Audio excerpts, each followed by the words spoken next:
পাঁচ সন্তানের সবাই থাকতেন যার যার মতো। 2 মেয়ে শ্বশুর বাড়ি থাকলেও 3 ছেলের ছিল আলাদা বাড়ি। স্ত্রী সন্তান নিয়ে আলাদা সংসার তাদের।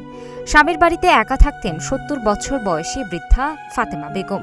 সেই বাড়িতেই মিলল তার গলা কাটা মরদেহ। হৃদয় বিদারক এই ঘটনা চাঁদপুরের কচুয়া উপজেলার। সকালে ঘুম থেকে উঠে নামাজের জন্য ডাকা হয়েছে, আয়সা দেখি দরজা খোলা আয়সা দেখি রক্তাক্ত অবস্থা, উনি খাটের উপরে আছেন অচেতন অবস্থায়, মানে পড়ে রয়েছে। তখন আমি দেখে, তখন আমার পার্শ্ববর্তী লোক আছে, ওনারা ডাক্তারকে করে আনার পরে দেখছি ওনারা দেখে নিচে নামেছে। তারপর দেখি ওইখান দিয়ে দেখি শীতকারা। নিহত ফাতেমা বেগম উপজেলার পাথর ইউনিয়নের বেরকোটা গ্রামের মিয়াজি বাড়ির প্রয়াত সাদেক মিয়াজির স্ত্রী।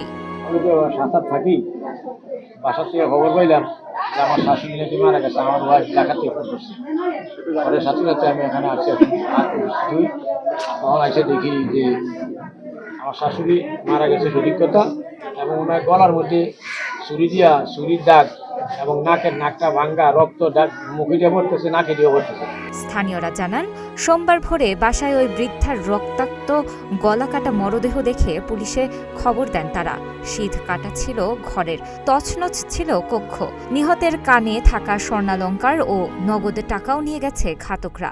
আমার মা 28 রাত্রে মারা গেছে। আমি 29 তারিখ সকাল 6:30টার মধ্যে জানতে পারি যে আমার মা মারা গেছে। কীভাবে মারা গেছে আমি জানি না, পরে জানতে পাই এই ঘটনা যে তাকে ঘরে শীত কেটে লোক ঢুকে, মানে চোর ডাকাত ঢুকে আমার মাকে হত্যা করা হয়েছে। আমার মার মধ্যে কানের জিনিস ছিল 2 কানে, এবং গলায় সোনার চেইন ছিল, আর কিছু টাকা পয়সা ছিল। এই টাকা পয়সাও নিয়ে গেছে, স্বর্ণ চেইন গহনা লেগেছে, তাকে নির্মমভাবে হত্যা করা হয়েছে। পুলিশের ধারণা, শীত কেটে ডাকাতির উদ্দেশ্যেই ওই ঘরে প্রবেশ করেছিলেন দুর্বৃত্তরা। তবে হত্যার প্রকৃত কারণ জানতে ঘটনাটি তদন্তের মাধ্যমে জড়িতদের চিহ্নিত করার চেষ্টার কথা জানিয়েছেন কচুয়া থানার অফিসার ইনচার্জ আজিজুল ইসলাম।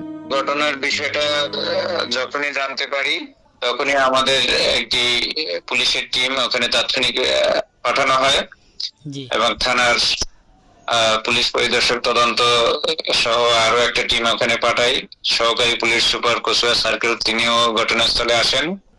এ বিষয়ে তদন্ত চলতেছে। আর ভিকটিমের ডেড বডি পোস্টমর্টমের জন্য, ময়নাতদন্তের জন্য হাসপাতালে প্রেরণ করা হয়েছে।